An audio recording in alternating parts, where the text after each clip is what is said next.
जय ललिते हर हर ललिते जय जय ललिते हर हर ललिते जय जय ललिते हर हर ललिते जय जय ललिते हर हर ललिते. ಆತ್ಮೀಯ ಭಗವದ್ ಭಕ್ತರೆಲ್ಲರಿಗೂ ಕೂಡ ನಮಸ್ಕಾರಗಳನ್ನು ಹೇಳ್ತಾ, ಲಲಿತಾ ಸಹಸ್ರನಾಮದ ದಿನಕ್ಕೊಂದು ನಾಮ ಭಾವಾರ್ಥದ ಸಂಚಿಕೆಗೆ ಭಕ್ತಿಪೂರ್ವಕ ಸ್ವಾಗತಗಳು. ನಿನ್ನೆ ಲಲಿತಾ ಸಹಸ್ರನಾಮದ 68ನೇ ನಾಮದ ಭಾವಾರ್ಥವನ್ನು ತಿಳಿದುಕೊಂಡಾಗಿರುವಂತಹದ್ದು.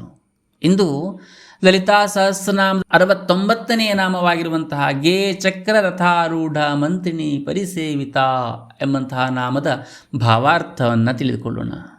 ಲಲಿತಾ ತ್ರಿಪುರ ಸುಂದರಿಯ ಅಪಾರವಾಗಿರುವಂತಹ ಕರುಣೆ, ಆಡಳಿತಾತ್ಮಕ ಶಕ್ತಿ ಹಾಗೂ ಜ್ಞಾನ ಸ್ವರೂಪವನ್ನು ಬೋಧಿಸುವಂತಹ ಅತ್ಯಂತ ಗಂಭೀರವಾಗಿರುವಂತಹ ನಾಮ ಇದು. ಈ ನಾಮವು ಕೇವಲ ಒಂದು ಘಟನೆ ಅಥವಾ ರೂಪವನ್ನು ಮಾತ್ರ ಸೂಚಿಸ್ತಾ ಇರತಕ್ಕಂಥದ್ದಲ್ಲ, ಭಕ್ತನ ಆತ್ಮಸಾಧನೆಯ ಒಳಾರ್ಥವನ್ನು ಕೂಡ ಬಿಂಬಿಸ್ತಾ ಇರತಕ್ಕಂತಹದ್ದು.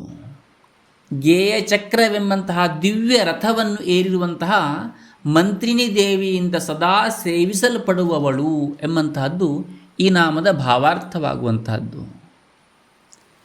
ಇನ್ನು ಲಲಿತೋಪಾಖ್ಯಾನದಲ್ಲಿ ಭಂಡಾಸುರನ ಸಂಹಾರಕ್ಕಾಗಿ ಲಲಿತಾಂಬಿಕೆ ಅನೇಕ ದಿವ್ಯ ಶಕ್ತಿಗಳೊಂದಿಗೆ ಯುದ್ಧಕ್ಕೆ ಹೊರಡ್ತಾ ಇರುವಂತಹದ್ದು.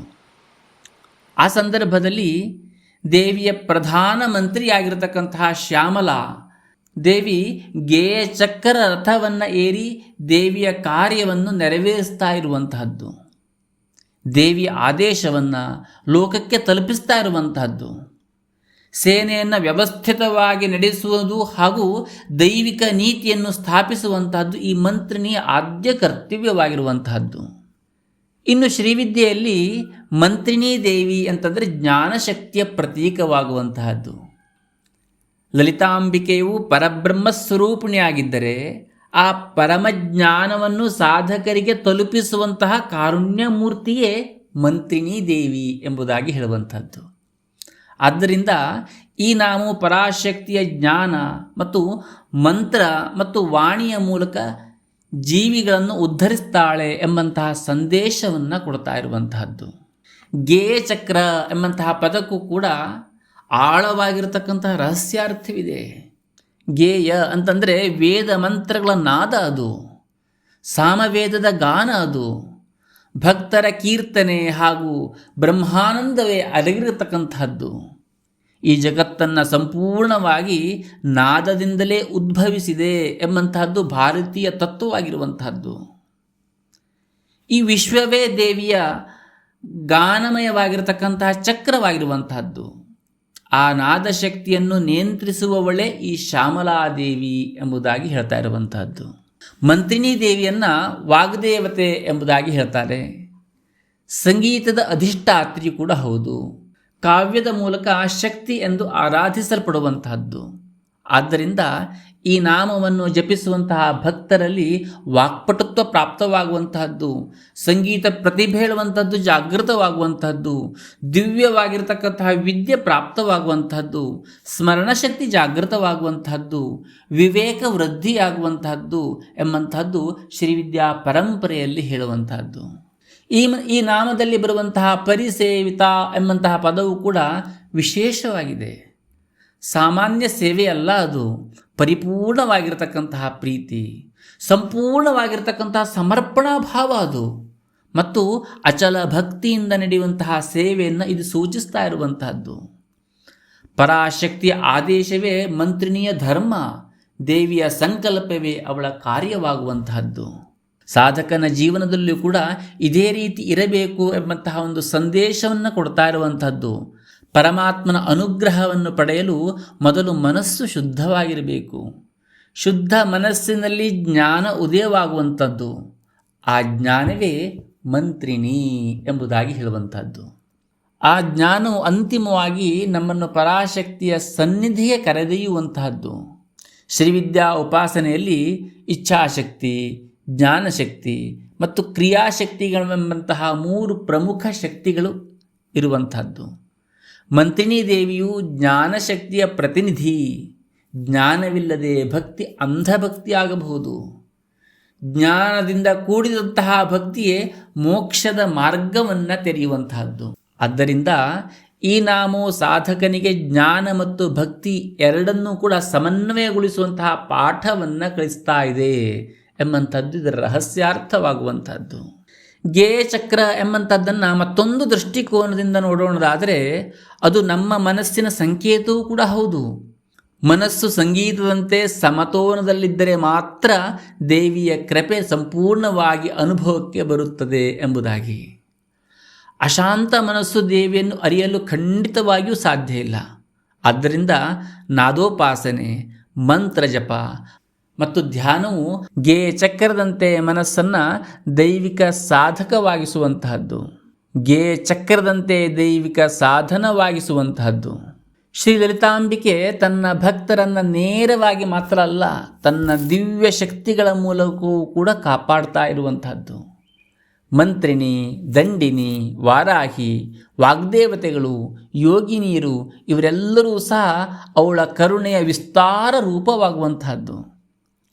ಈ ನಾಮವು ಪರಾಶಕ್ತಿಯ ವಿಶ್ವವ್ಯಾಪಿ ಆಡಳಿತ ವ್ಯವಸ್ಥೆಯನ್ನು ಸುಂದರವಾಗಿ ಪ್ರತಿಬಿಂಬಿಸ್ತಾ ಇರುವಂಥದ್ದು. ಈ ನಾಮವನ್ನು ಜಪಿಸುವಾಗ ಭಕ್ತನಿಗೆ ಯಾವ ರೀತಿಯಾಗಿರತಕ್ಕಂತಹ ಭಾವ ಇರಬೇಕು ಅಂತ ಕೇಳಿದರೆ, ಅಮ್ಮ ನಿನ್ನ ಜ್ಞಾನ ಸ್ವರೂಪಿಯಾದಂತಹ ಮಂತ್ರಿಣಿ ದೇವಿಯ ಅನುಗ್ರಹದಿಂದ ನನ್ನ ಅಜ್ಞಾನವನ್ನು ನಿವಾರಿಸು, ನನ್ನ ಮಾತು ಸತ್ಯವಾಗಲಿ, ನನ್ನ ಬುದ್ಧಿ ನಿರ್ಮಲವಾಗಲಿ, ನನ್ನ ಮನಸ್ಸು ಸಂಗೀತದಂತೆ ಮಧುರವಾಗಲಿ, ನನ್ನ ಜೀವನ ನಿನ್ನ ಸೇವೆಗೆ ಅರ್ಪಿತವಾಗಲಿ ಎಂಬಂತಹ ಭಾವ ನಮ್ಮಲ್ಲಿರಬೇಕು. ಇನ್ನು ಈ ನಾಮದ ಇನ್ನೊಂದು ಗೂಢಾರ್ಥವೇನಂತ ಕೇಳಿದರೆ, ದೇವಿಯ ಸೇವೆಗೆ ಅರ್ಹರಾಗಲು ಅಹಂಕಾರವನ್ನು ತ್ಯಜಿಸಬೇಕು. ಮಂತ್ರಿಣಿ ದೇವಿಯಂತಹ ಮಹಾಶಕ್ತಿಯು ತನ್ನನ್ನು ದೇವಿಯ ದಾಸಿಯಾಗಿ ಭಾವಿಸ್ತಾ ಇರುವಂತಹದ್ದು. ಇದು ವಿನಯದ ಪರಾಕಾಷ್ಠೆ ಅಲ್ಲವೇ? ಆದ್ದರಿಂದ ಈ ನಾಮೋ ಭಕ್ತರಲ್ಲಿ ಸೇವಾಭಾವ, ವಿನಯ ಮತ್ತು ಶರಣಾಗತಿ ಮತ್ತು ಗುರುಭಕ್ತಿಗಳನ್ನು ಬೆಳೆಸಿಕೊಳ್ಳಬೇಕು ಎಂಬುದಂತನ್ನು ಸೂಚಿಸ್ತಾ ಇರುವಂತಹದ್ದು. ಶ್ರೀ ಲಲಿತಾ ಸಹಸ್ರನಾಮದ ಪ್ರತಿಯೊಂದು ನಾಮವೂ ಸಹ ಸಾಧಕನ ಅಂತಃಕರಣವನ್ನು ಕ್ರಮೇಣ ಶುದ್ಧಗೊಳಿಸುವಂತಹ ಮಂತ್ರವಾಗಿದೆ. ಅದರಲ್ಲಿಯೂ ಗೇಯ ಚಕ್ರ ರಥಾರೂಢ ಮಂತ್ರಿಣಿ ಪರಿಸೇವಿತ ಎಂಬಂತಹ ನಾಮವು ವಿಶೇಷವಾಗಿ ಜ್ಞಾನ, ವಾಕ್ಶಕ್ತಿ, ಸಂಗೀತ, ಮಂತ್ರಸಿದ್ಧಿ, ಗುರುಕೃಪೆ ಹಾಗೂ ದೈವೀ ಕೃಪೆಯನ್ನು ಪಡೆಯಲು ಅತ್ಯಂತ ಮಂಗಳಕರವಾಗಿರತಕ್ಕಂತಹ ನಾಮವಾಗಿರುವಂಥದ್ದು. ಸಾರಾಂಶ ಏನು ಅಂತ ಕೇಳಿದರೆ, ಈ ನಾಮವು ಪರಾಶಕ್ತಿಯ ತನ್ನ ಜ್ಞಾನಶಕ್ತಿಯಾಗಿರ್ತಕ್ಕಂತಹ ಮಂತ್ರಿಣಿ ದೇವಿಯಿಂದ ಸದಾ ಸೇವಿಸಲ್ಪಡುತ್ತಾಳೆ ಎಂಬುದನ್ನು ಮಾತ್ರ ಹೇಳುವುದಲ್ಲ, ಭಕ್ತನ ಜೀವನದಲ್ಲಿ ಜ್ಞಾನವು ದೇವಿಯ ಬಳಿಗೆ ಕರೆದೊಯ್ಯುವಂತಹ ದಿವ್ಯ ರಥ ಎಂಬಂತಹ ಮಹಾಸತ್ಯವನ್ನು ಬೋಧಿಸ್ತಾ ಇರುವಂತಹದ್ದು. ಜ್ಞಾನದಿಂದ ಕೂಡಿದಂತಹ ಭಕ್ತಿ, ವಿನಯದಿಂದ ಕೂಡಿದಂತಹ ಸೇವೆ, ಸಂಗೀತದಿಂದ ಕೂಡಿದಂತಹ ಮಧುರವಾದ ಮನಸ್ಸು ಮತ್ತು ದೇವಿಯ ಸಂಕಲ್ಪಕ್ಕೆ ಸಂಪೂರ್ಣವಾಗಿರುವಂತಹ ಶರಣಾಗತಿ ಇವೇ ಈ ನಾಮದ ಪರಮ ಸಂದೇಶವಾಗ್ತಾ ಇರುವಂತಹದ್ದು. ಈ ನಾಮವನ್ನು ಭಕ್ತಿಯಿಂದ ಜಪಿಸುವವರಿಗೆ ವಾಕ್ಸಿದ್ಧಿ, ಜ್ಞಾನ, ವಿವೇಕ, ಮನಃಶಾಂತಿ, ಗುರುಕೃಪೆ ಹಾಗೂ ಅಂತಿಮವಾಗಿ ಶ್ರೀ ಲಲಿತಾಂಬೆಯ ದಿವ್ಯ ಅನುಗ್ರಹ ಹೇಳುವಂಥದ್ದು ಪ್ರಾಪ್ತವಾಗುವುದರಲ್ಲಿ ಯಾವುದೇ ರೀತಿಯಾಗಿರ್ತಕ್ಕಂತಹ ಸಂಶಯವಿಲ್ಲ. ಗೇಯ ಚಕ್ರರಥಾರೂಢ ಮಂತ್ರಿಣಿ ಪರಿಸೇವಿತ ಎಂಬಂತಹ ನಾಮದ ಪ್ರೇರಣಾದಾಯಕ ಸುಂದರ ಕಥೆಯೊಂದನ್ನು ಕೇಳೋಣ. ಬಹಳ ಹಿಂದಿನ ಕಾಲದಲ್ಲಿ ಹಿಮಾಲಯ ತಪ್ಪಲ ಪ್ರದೇಶದಲ್ಲಿ ಒಂದು ಸಣ್ಣ ಆಶ್ರಮ ಇತ್ತು. ಅಲ್ಲಿ ಸೋಮಶರ್ಮ ಎಂಬಂತಹ ಒಬ್ಬ ಮನುಷ್ಯ ವಾಸ ಮಾಡ್ತಾ ಇದ್ದ. ಆತನಿಗೆ ಲಲಿತಾಂಬಿಕೆಯ ಮೇಲೆ ಅಪಾರವಾಗಿರತಕ್ಕಂತಹ ಭಕ್ತಿ. ಪ್ರತಿದಿನ ಲಲಿತಾ ಸಹಸ್ರನಾಮವನ್ನು ಪಠಿಸ್ತಾ ಇದ್ದ. ಆದರೆ ಆತನ ಮನಸ್ಸಿನಲ್ಲಿ ಒಂದು ಸಂದೇಹ ಇತ್ತು. ಆ ಸಂದೇಹ ನಿರಂತರವಾಗಿ ಆತನ ಮನಸ್ಸನ್ನು ಕಾಡ್ತಾ ಇತ್ತು. ನಾನು ಪ್ರತಿದಿನ ದೇವಿಯನ್ನು ಪ್ರಾರ್ಥನೆ ಮಾಡ್ತೇನೆ, ದೇವಿಯನ್ನು ಕರೀತೇನೆ, ಆದರೆ ದೇವಿಯ ಕೃಪೆ ನನಗೆ ಯಾವಾಗ ಸಿಗ್ತದೆ ಎಂಬುದಾಗಿ, ದೇವಿ ನನ್ನ ಪ್ರಾರ್ಥನೆಯನ್ನು ಕೇಳ್ತಾ ಇದ್ದಾಳೆಯೋ ಇಲ್ಲವೋ ಎಂಬಂಥದ್ದು ಆತನ ಮನಸ್ಸಿನಲ್ಲಿರ್ತಕ್ಕಂತಹ ಒಂದು ಸಂದೇಹವಾಗಿತ್ತು. ಬಹಳ ದಿನದ ಕಾಯುವಿಕೆಯಿಂದ ನಂತರ ಬಂದು ಆತ ತನ್ನ ಗುರುಗಳಲ್ಲಿ ಇದೇ ಪ್ರಶ್ನೆಯನ್ನು ಕೇಳ್ತಾನೆ. ಆ ಗುರುಗಳು ಮಂದಹಾಸವನ್ನು ಬೀರ್ತಾ ಹೇಳ್ತಾರೆ, ಮಗು, ನಾಳೆ ಬೆಳಿಗ್ಗೆ ಬಾ, ನನಗೆ ಉತ್ತರವನ್ನು ನಾನು ತೋರಿಸ್ತೇನೆ ಎಂಬುದಾಗಿ. ಮರುದಿನ ಬೆಳಿಗ್ಗೆ ಬೇಗ ಎದ್ದು ಪೂಜೆ ಜಪಾದಿಗಳನ್ನು ಮಾಡಿ ಲಲಿತಾ ಸಹಸ್ರನಾಮ ಪಾರಾಯಣವನ್ನು ಮಾಡಿ ಗುರುಗಳ ಬಳಿಗೆ ಓಡ್ತಾನೆ. ಆ ಗುರುಗಳು ಆತನನ್ನು ಕಾಡಿನೊಳಗೆ ಕರ್ಕೊಂಡು ಹೋಗುವಂಥದ್ದು. ಇಬ್ಬರು ಕೂಡ ಆ ಕಾಡಿನೊಳಗೆ ನಡ್ಕೊಂಡು ಹೋಗ್ತಾ ಇರುವಂಥದ್ದು. ಸ್ವಲ್ಪ ದೂರದಲ್ಲಿ ಹೋಗ್ತಾ ಇದ್ದಂತೆ ಒಬ್ಬ ಮಹಾರಾಜ ತನ್ನ ಭವ್ಯ ರಥದಲ್ಲಿ ಸಂಚರಿಸ್ತಾ ಇರುವಂತಹದ್ದು. ರಥದ ಮುಂದೆ ವೀರ ಸೈನಿಕರು, ಪಕ್ಕದಲ್ಲಿ ಮಂತ್ರಿಗಳು, ಹಿಂದೆ ಅನೇಕ ಸೇವಕರು ಕೂಡ ಬರ್ತಾ ಇರುವಂಥದ್ದು, ಹೋಗ್ತಾ ಇರುವಂಥದ್ದನ್ನು ಇವರು ನೋಡ್ತಾರೆ. ಆ ರಾಜ ಹೇಗಿದ್ದ ಅಂತ ಕೇಳಿದರೆ ನೇರವಾಗಿ ಯಾರೊಂದಿಗೂ ಸಹ ಮಾತನಾಡ್ತಾ ಇರಲಿಲ್ಲ. ಆದರೆ ಅವನ ಆದೇಶಗಳು ಎಲ್ಲ ಕಡೆ ತಲುಪ್ತಾ ಇದ್ವು. ಅಲ್ಲಿರ್ತಕ್ಕಂತಹ ಸೈನಿಕರು ಎಲ್ಲರಿಗೂ ಕೂಡ ಅವನ ಆದೇಶ ಗೊತ್ತಾಗ್ತಾ ಇತ್ತು. ಆ ರಾಜನ ಆದೇಶದಂತೆ ಬಡವರಿಗೆ ಅನ್ನ ಸಿಕ್ತು, ರೋಗಿಗಳಿಗೆ ಔಷಧಿ ದೊರೆಯುವಂಥದ್ದು, ರೈತರಿಗೆ ನೀರಾವರಿಯ ವ್ಯವಸ್ಥೆ ಆಗ್ತಾ ಇರುವಂಥದ್ದು ಎಲ್ಲವೂ ರಾಜನ ಸಂಕಲ್ಪದಂತೆ ನಡೀತಾ ಇರುವಂತಹದ್ದು. ಆದರೆ ಅದನ್ನು ಕಾರ್ಯರೂಪಕ್ಕೆ ತರ್ತಾ ಇರತಕ್ಕಂತಹ ಅವನ ಜ್ಞಾನಿಗಳಾಗಿರ್ತಕ್ಕಂತಹ ಮಂತ್ರಿಗಳು, ಇದೆಲ್ಲವೂ ರಾಜನ ಆದೇಶವಾಗಿದ್ದರೂ ಅದನ್ನು ಕಾರ್ಯರೂಪಕ್ಕೆ ತರ್ತಾ ಇದ್ದಂಥವರು ಜ್ಞಾನಿಗಳಾಗಿರ್ತಕ್ಕಂತಹ ಅವನ ಮಂತ್ರಿಗಳಾಗುವಂತಹದ್ದು. ಗುರುಗಳು ಶಿಷ್ಯನಲ್ಲಿ ಕೇಳ್ತಾರೆ, ಅಲ್ಲಿ ಎಲ್ಲವನ್ನು ನೋಡ್ತಾ ಇದೆಯಲ್ಲ, ಅಲ್ಲಿ ಕೆಲಸವನ್ನು ಮಾಡ್ತಾ ಇದ್ದಂಥವ್ರು ಯಾರು ಎಂಬುದಾಗಿ.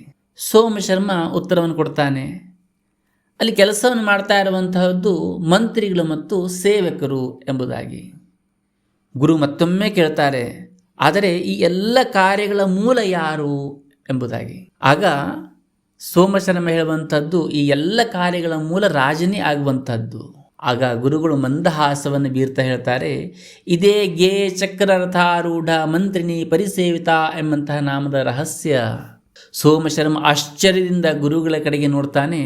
ಯಾಕೆಂತಂದರೆ ಅವನಿಗೆ ಪೂರ್ಣ ಪ್ರಮಾಣದಲ್ಲಿ ಅರ್ಥವಾಗಲಿಲ್ಲ. ಗುರುಗಳು ವಿವರಿಸಲಿಕ್ಕೆ ಆರಂಭವನ್ನು ಮಾಡ್ತಾರೆ.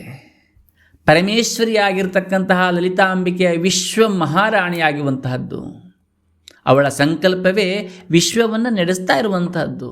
ಆದರೆ ಅವಳ ಕಾರ್ಯವನ್ನು ಜ್ಞಾನಶಕ್ತಿಯಾಗಿರ್ತಕ್ಕಂತಹ ಮಂತ್ರಿಣೀ ದೇವಿ, ಕ್ರಿಯಾಶಕ್ತಿಯಾಗಿರ್ತಕ್ಕಂತಹ ದಂಡಿನಿ ದೇವಿ ಮತ್ತು ಅನೇಕ ದೇವತೆಗಳು ನೆರವೇರಿಸ್ತಾ ಇರುವಂತಹದ್ದು. ಆದ್ದರಿಂದ ಮಂತ್ರಿಣೀ ದೇವಿ ಗೇ ಚಕ್ರ ರಥವನ್ನು ಏರಿ ದೇವಿಯ ಸೇವೆಯನ್ನು ಮಾಡ್ತಾ ಇರುವಂತಹದ್ದು. ಸೇವೆ ಮಾಡುವುದರಿಂದ ಅವಳ ಮಹಿಮೆ ಕಡಿಮೆ ಆಗೋದಿಲ್ಲ. ನಾವು ಅನೇಕ ಕಡೆಗಳು ಅಂದ್ಕೊಳ್ತೇವೆ, ನಾವು ಕ್ಷೇತ್ರಕ್ಕೆ ಹೋದಾಗ ನಾವು ಸೇವೆ ಮಾಡ್ತಾ ಇದ್ದೇವೆ ಅಂತಂದರೆ ನಾವು ಕೆಲಸಗಾರರಂತೆ ಯಾರೋ ನಮ್ಮನ್ನು ನೋಡ್ತಾರೇನೋ ಅಂತೇಳಿ. ಆದರೆ ಖಂಡಿತವಾಗಿಯೂ ನಾವು ಸೇವಾ ಮನೋಭಾವದಿಂದ ಸೇವೆಯನ್ನು ಮಾಡಿದಾಗ ನಮ್ಮ ವರ್ಚಸ್ಸು ಹೇಳುವಂಥದ್ದು ಕಡಿಮೆ ಆಗೋದಿಲ್ಲ, ನಮ್ಮ ಹಿರಿಮೆ ಹೇಳುವಂಥದ್ದು ಕಡಿಮೆ ಆಗೋದಿಲ್ಲ, ನಮ್ಮ ಗರಿಮೆ ಹೇಳುವಂಥದ್ದು ಕಡಿಮೆ ಆಗೋದಿಲ್ಲ. ಇದೆಲ್ಲವೂ ಇನ್ನು ಶ್ರೇಷ್ಠವಾಗುವಂಥದ್ದು. ಅದನ್ನೇ ಇಲ್ಲಿ ಹೇಳ್ತಾರೆ ಗುರುಗಳು, ಸೇವೆ ಮಾಡುವುದರಿಂದ ಅವಳ ಮಹಿಮೆ ಕಡಿಮೆಯಾಗುವುದಿಲ್ಲ, ಅದು ಇನ್ನಷ್ಟು ಹೆಚ್ಚಾಗುತ್ತದೆ ಎಂಬುದಾಗಿ. ಅಷ್ಟರಲ್ಲಿ ದೂರದಿಂದ ಸಾಮವೇದದ ಮಧುರ ಗಾಯನ ಕೇಳಲಿಕ್ಕೆ ಪ್ರಾರಂಭವಾಯಿತು. ಆಶ್ರಮದ ವಿದ್ಯಾರ್ಥಿಗಳು ಭಕ್ತಿಯಿಂದ ದೇವಿಯ ಸ್ತೋತ್ರವನ್ನು ಹಾಡ್ತಾ ಇರುವಂತಹದ್ದು. ಗುರುಗಳು ಹೇಳ್ತಾರೆ, ಕೇಳು ಸೋಮಶರ್ಮ, ಈ ಮಧುರವಾಗಿರ್ತಕ್ಕಂತಹ ನಾದವೇ ಗೇಯ. ಈ ನಾದದಿಂದ ಮನಸ್ಸು ಶುದ್ಧವಾಗುವಂತಹದ್ದು. ಮನಸ್ಸು ಶುದ್ಧವಾದಾಗ ಜ್ಞಾನ ಬರುವಂತಹದ್ದು. ಜ್ಞಾನ ಬಂದಾಗ ಮಂತ್ರಿನಿಯ ಕೃಪೆ ದೊರೆಯುವಂತಹದ್ದು. ಮಂತ್ರಿನಿಯ ಕೃಪೆಯಿಂದಲೇ ಶ್ರೀ ಲಲಿತಾಂಬೆಯ ದಿವ್ಯ ಅನುಗ್ರಹ ನಮಗೆ ಪ್ರಾಪ್ತವಾಗುವಂತಹದ್ದು. ಆ ದಿನದಿಂದ ಸೋಮಶರ್ಮನು ಕೇವಲ ಸಹಸ್ರನಾಮವನ್ನು ಮಾತ್ರ ಪಠಿಸ್ತಾ ಇರಲಿಲ್ಲ, ಅದರ ಅರ್ಥವನ್ನು ಮನನ ಮಾಡತೊಡಗುವಂತಹದ್ದು. ಆಶ್ರಮದಲ್ಲಿ ಸೇವೆಯನ್ನು ಮಾಡಲಿಕ್ಕೆ ಪ್ರಾರಂಭವನ್ನು ಮಾಡುವಂಥದ್ದು. ಎಲ್ಲರೊಂದಿಗೆ ಮಧುರವಾಗಿ ಮಾತನಾಡಲಿಕ್ಕೆ ಪ್ರಾರಂಭವನ್ನು ಮಾಡ್ತಾನೆ. ಸಂಗೀತದ ಮೂಲಕ ದೇವಿಯನ್ನು ಸ್ತುತಿಸಲಿಕ್ಕೆ ಪ್ರಾರಂಭವನ್ನು ಮಾಡ್ತಾನೆ. ತನ್ನ ಗುರುಗಳ ಮಾತನ್ನು ದೇವಿಯ ಆದೇಶದಂತೆ ಭಾವಿಸಿ ಪಾಲಿಸಲಿಕ್ಕೆ ಪ್ರಾರಂಭವನ್ನು ಮಾಡ್ತಾನೆ. ಈ ರೀತಿಯಾಗಿ ಮಾಡ್ತಾ ವರ್ಷಗಳೇ ಕಳೆದು ಹೋಗುವಂತಹದ್ದು. ಒಂದು ದಿನ ನವರಾತ್ರಿಯ ಮಹಾನಿಶೆಯಲ್ಲಿ ಅವನ ಆಳವಾಗಿರತಕ್ಕಂತಹ ಧ್ಯಾನದಲ್ಲಿ ಕುಳಿತಂತಹ ಸಮಯದಲ್ಲಿ ಆತನಿಗೆ ದಿವ್ಯವಾಗಿರತಕ್ಕಂತಹ ಒಂದು ದರ್ಶನವಾಗುವಂಥದ್ದು. ಅದು ಯಾವ ರೀತಿಯಾಗಿ ಅಂತ ಕೇಳಿದರೆ, ಆಕಾಶದ ಮಧ್ಯದಲ್ಲಿ ಪ್ರಕಾಶಮಾನವಾಗಿರತಕ್ಕಂತಹ ಒಂದು ದಿವ್ಯ ರಥ ಕಾಣಿಸ್ತು ಆತನಿಗೆ. ಅದು ಸಾಮಾನ್ಯ ರಥವಾಗಿರಲಿಲ್ಲ, ಅದು ಗೇ ಚಕ್ರ, ಅದರ ಸುತ್ತಲೂ ಕೂಡ ವೇದ ಘೋಷಗಳು, ವೀಣಾನಾದ ಮತ್ತು ವೇದಗಾನಗಳು ಮೊಳಗ್ತಾ ಇರುವಂತಹದ್ದು. ಆ ರಥದ ಮೇಲೆ ವೀಣೆಯನ್ನು ಧರಿಸಿರ್ತಕ್ಕಂತಹ ಮಂತ್ರಿಣೀ ದೇವಿ ಪ್ರಕಾಶಮಾನವಾಗಿ ಕುಳಿತುಕೊಂಡಿರುವಂಥದ್ದು. ಅವಳ ಮುಖದಲ್ಲಿ ಅಪಾರ ಕರುಣೆ ಹೊಳಿತಾ ಇರುವಂಥದ್ದು ಕಾಣಿಸ್ತಾ ಇತ್ತು. ಆ ಜಗನ್ಮಾತೆ ಸೋಮಶರ್ಮನ ಕಡೆ ನೋಡಿ ಹೇಳ್ತಾಳೆ, ನನ್ನನ್ನು ಹುಡುಕುತ್ತಾ ಬಂದೆಯಲ್ಲ, ಆದರೆ ನಿನ್ನ ಮನಸ್ಸು ಶುದ್ಧವಾಗುವವರೆಗೂ ನಾನು ನಿನ್ನನ್ನು ಕಾಯುತ್ತಿದ್ದೆ. ಜ್ಞಾನ, ವಿನಯ, ಸೇವೆ ಮತ್ತು ಮಧುರವಾಣಿ ಇರುವಂತಹ ಹೃದಯವೇ ದೇವಿಯ ಮಂದಿರವಾಗುವಂಥದ್ದು ಎಂಬುದಾಗಿ. ಅಷ್ಟರಲ್ಲಿ ಅನಂತ ಪ್ರಕಾಶದ ಮಧ್ಯೆ ಲಲಿತಾ ಮಹಾ ತ್ರಿಪುರ ಸುಂದರಿಯ ದಿವ್ಯ ರೂಪ ಪ್ರಕಟವಾಗುವಂತಹದ್ದು. ಸೋಮಶರ್ಮನಿಗೆ ಕಣ್ಣೀರು ಬರಲಿಕ್ಕೆ ಪ್ರಾರಂಭವಾಯಿತು, ಆನಂದ ಬಾಷ್ಪ ಬರಲಿಕ್ಕೆ ಪ್ರಾರಂಭವಾಯಿತು. ಆನಂದ ಬಾಷ್ಪದೊಂದಿಗೆ ಸಂಪೂರ್ಣ ಶರಣಾಗತನಾಗಿ ಆತ ನಮಸ್ಕಾರವನ್ನು ಮಾಡ್ತಾನೆ. ಆಗ ಜಗನ್ಮಾತೆ ಹೇಳ್ತಾಳೆ, ನನ್ನನ್ನು ಸೇರುವಂತಹ ಮಾರ್ಗ ಜ್ಞಾನದಿಂದ ಅಲಂಕರಿಸಲ್ಪಟ್ಟ ಸೇವೆಯಾಗಿದೆ ಎಂಬುದಾಗಿ.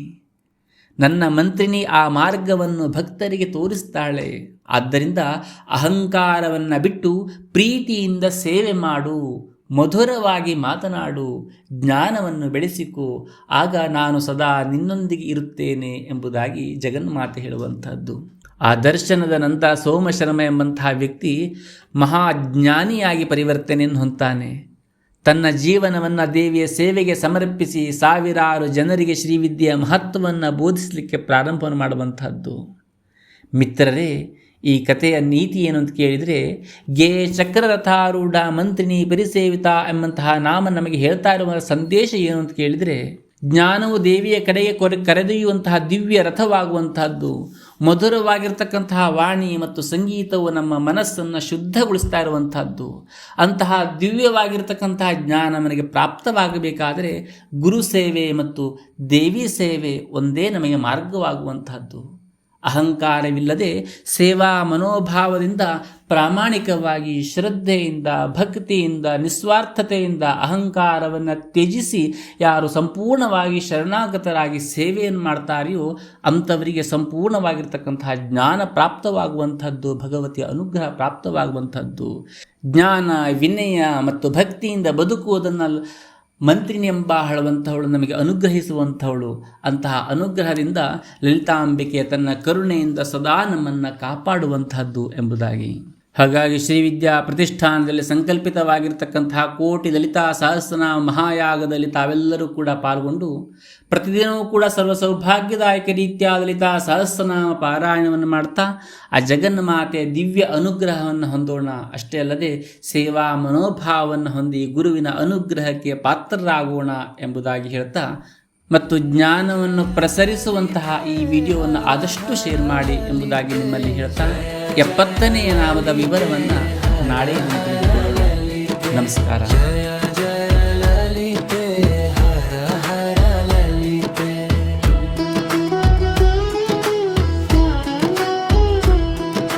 ಚಿಕ್ಕ ವಯಸ್ಸಿನಲ್ಲೇ ಕೂದಲು ಬಿಳಿಯಾಗ್ತಾ ಇದೆಯೇ? ಅರೆ, ತಲೆನೋವಿನಿಂದ ಬಳಲ್ತಿದ್ದೀರಾ? ಇನ್ಮುಂದೆ ಚಿಂತೆ ಬಿಡಿ, ಪ್ರಸ್ತುತಪಡಿಸ್ತಾ ಇದ್ದೀವಿ ಶ್ರೀವಿದ್ಯಾ ಕೇಶರಂಜಿನಿ. ಕಿರಿಕಿರಿ ಉಂಟು ಮಾಡುವ ಅರೆ ತಲೆನೋವಿನಿಂದ ನಿಮಗೆ ಅದ್ಭುತ ಉಪಶಮನ ನೀಡುತ್ತದೆ. ಅಕಾಲಿಕವಾಗಿ ಕೂದಲು ಬಿಳಿಯಾಗುವುದನ್ನು ತಡೆದು ನಿಮ್ಮ ಕೂದಲಿನ ನೈಸರ್ಗಿಕ ಕಪ್ಪನ್ನ ಕಾಪಾಡುತ್ತದೆ. ತಂಪಾದ ಅನುಭವ ನೀಡಿ ತಲೆನೋವಿನಿಂದ ಪರಿಹಾರ ಪಡೆಯಿರಿ. ದಟ್ಟವಾದ ಹೊಳೆಯುವ ಕೂದಲಿಗೆ ಇದು ಅತ್ಯುತ್ತಮ. ಎಲ್ಲಕ್ಕಿಂತ ಮಿಗಿಲಾಗಿ ಶ್ರೀವಿದ್ಯಾ ಕೇಶರಂಜಿನಿ ನಿಮ್ಮ ತಲೆಯನ್ನ ಸದಾ ತಂಪಾಗಿರಿಸುತ್ತದೆ ಮತ್ತು ದಿನಪೂರ್ತಿ ನಿಮ್ಮನ್ನ ಉಲ್ಲಾಸದಿಂದ ಇರುವಂತೆ ಮಾಡು. ಬೆರಳೆಣಿಕೆಯಷ್ಟು ಹನಿಗಳ ನಿರಂತರ ಬಳಕೆಯಿಂದ ಕೂದಲು ಉದುರುವುದು ನಿಂತು ದಟ್ಟವಾಗಿ ಬೆಳೆಯಲು ಸಹಾಯ ಮಾಡುತ್ತದೆ. ಇದು ಶುದ್ಧ ಕೊಬ್ಬರಿ ಎಣ್ಣೆಯಿಂದ ತಯಾರಿಸಲಾದ 100ಕ್ಕೆ 100 ಸಂಪೂರ್ಣ ಆಯುರ್ವೇದ ತೈಲ. ದಟ್ಟವಾದ ಆರೋಗ್ಯಕರ ಮತ್ತು ಸುಂದರವಾದ ಕೂದಲಿಗೆ ಶ್ರೀವಿದ್ಯಾ ಕೇಶರಂಜಿನಿಯನ್ನು ಮಾತ್ರ ನಂಬಿ. ಇದು ಬೇರುಗಳಿಂದ ಪೋಷಿಸುತ್ತದೆ, ಬೆಳವಣಿಗೆಯನ್ನ ಉತ್ತೇಜಿಸುತ್ತದೆ. ಶ್ರೀವಿದ್ಯಾ ಕೇಶರಂಜಿನಿ ಹೇರ್ ಆಯಿಲ್ ಬೇಕಾದವರು ವಾಟ್ಸ್ಆಪ್ ಮುಖಾಂತರ 9482185527ಗೆ ಸಂಪರ್ಕಿಸಿ.